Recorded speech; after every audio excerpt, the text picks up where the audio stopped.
Hi, this is your host.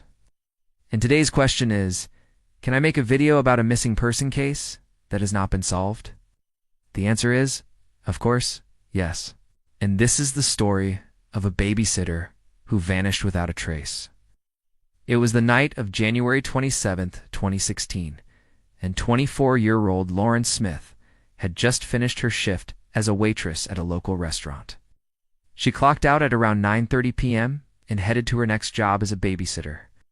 Lauren would often do double shifts on the weekends, wait tables at night, and then babysit for extra cash.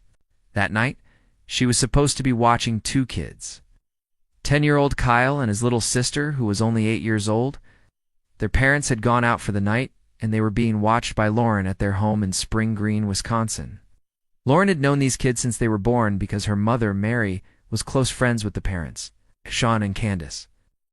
According to Candace, when she dropped the kids off that night, Lauren was already there waiting for them in the living room. She recalls that Lauren seemed a little tired, but overall everything appeared to be fine. Before she left, Candace asked Lauren if she needed anything from the grocery store. She said no, and told her friend that she was looking forward to seeing her on Monday. Then Candace and Sean drove off, leaving Lauren alone with their children. At some point, after 10 p.m., Lauren sent Candace a series of texts updating her on how the kids were doing. At 10:34, she sent a message that read, "Okay, he fell asleep, so I'm going to go clean up." An hour later, she sent another one saying the kids were watching a movie and that she was making dinner. But after that, the messages stopped. At first, Candace didn't think much of it. She assumed that Lauren was simply busy and would send another text when she got the chance. But an hour passed, and then 2 hours passed, and still no text. Candace grew concerned and started calling Lauren's phone. It went straight to voicemail. This was very unusual because Lauren always called her back, even if she was busy. Plus, she had never been known to ignore her clients like this before. So Candace tried calling again, but still no answer. As time went on, Candace became more and more worried. She couldn't understand why Lauren wasn't picking up her calls or responding to her texts. After trying to call Lauren about 10 times, Candace finally decided to head back home. When she got there, she noticed that the front door was locked and the blinds were closed. She walked around the house to see if any lights were on, but everything was dark. Concerned for Lauren and the children, she let herself in using a key. Inside, she found Kyle and his sister fast asleep in their beds, but Lauren was nowhere too. Candace immediately called 911 and reported her friend missing. Police arrived at the scene shortly after.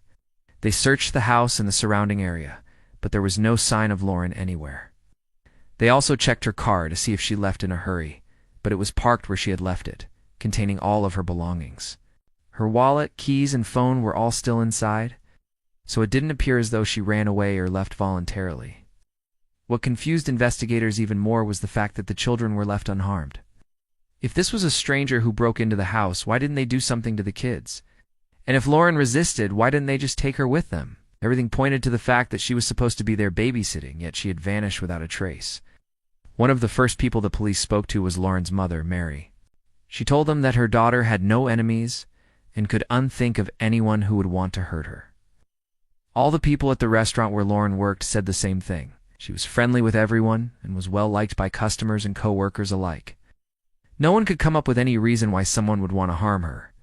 The last person seen with Lauren other than the children was a delivery driver. He came to the house that night with food that Lauren ordered for the kids, but he left before Candace did, and he insisted he saw Lauren leave.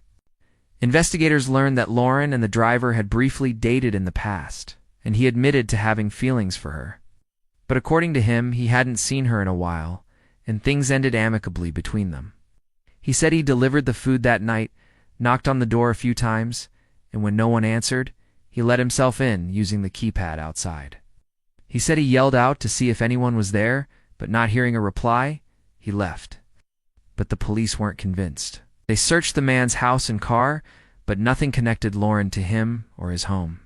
He remained a person of interest throughout the investigation, but he was never charged, and he continued to insist that he didn't hurt Lauren. As the days turned into weeks, and the weeks turned into months, the police grew colder and colder leads. Every time they thought they were onto something big, it would lead them down a blind alley with nothing but dead ends. Even Lauren's family began to lose hope. They knew their girl was a fighter, and if she was taken somewhere, she wouldn't just sit back.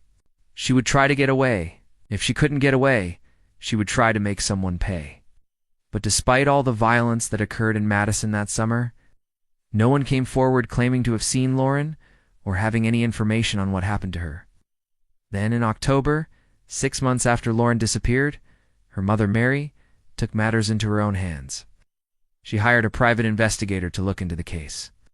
He was able to obtain video footage from a convenience store near the house where Lauren disappeared. The footage showed Lauren walking her dog in the general vicinity around the time she was supposed to be watching those kids. But this was the only new piece of information that came across, and sadly, it didn't lead the police to any new conclusions. In fact, nothing really led the police to any conclusions. And after 3 years, the case had gone completely cold. Her family refused to give up hope, but deep down, they knew that they might never see her again.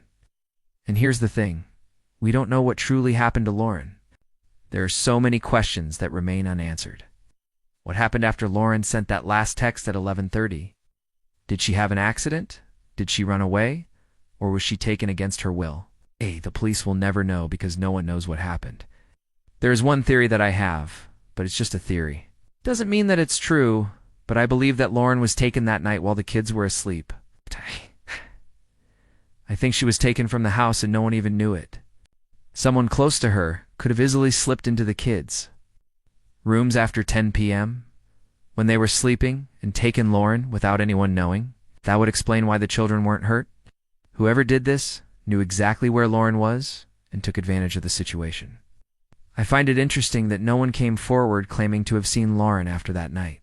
Not a single person. Also, her car was left behind, meaning whoever took her must have used their own vehicle.